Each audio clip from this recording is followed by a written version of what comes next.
আসসালামু আলাইকুম, নতুন একটি ক্লাসে সবাইকে স্বাগতম।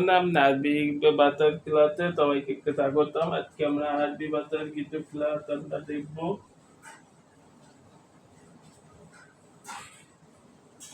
ওটা অরব করে পড়তে হয়। আর তাকিদের বিষয়টা তো জানিস, সঙ্গে রেয়াজ করানো হবে। দেখো, বা জবর বা, আর বা তারে তাকিন দিলি বা, বে, এরকম করে উত্তর হবে বে। একটু ধাক্কা লাগবে। ডিমের ক্ষেত্রে যাই, জালের ক্ষেত্রে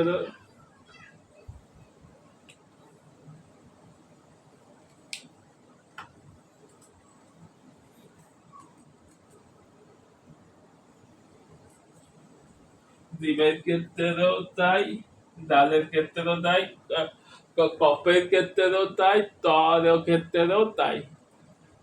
ত, ত, ক, ক, দা, দা, দা, দি, রি, বা। আর এগুলো মোটা করে বলতে ত, দে, দ, দে, র, ত, কপ, খ, গইল। এগুলো মোটা করে পড়তে এই ছিল 29টি অক্ষরের ভিতর বিশেষ কিছু। আর মাঝের তো আলিফের ক্ষেত্রে হামদা আলিফের ক্ষেত্রে হচ্ছে 3 আলিফ ওয়াকফ করলে, আর অরিজিনাল হামদার ক্ষেত্রে ওয়াকফ করলে 4 আলিফ। আর মাঝের আলিফ ওয়াকফের আগে থাকলে 3 আলিফ টানতে হবে, আর ওয়াকফের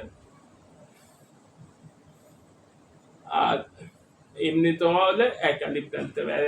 এক আলিফ মানে অ্যারাউন্ড 1 সেকেন্ড। এই ছিল আজকে আপনাদের সকল ক্লাস। সবাইকে এ পর্যন্ত ধন্যবাদ। ভালো থাকবেন। টাটা।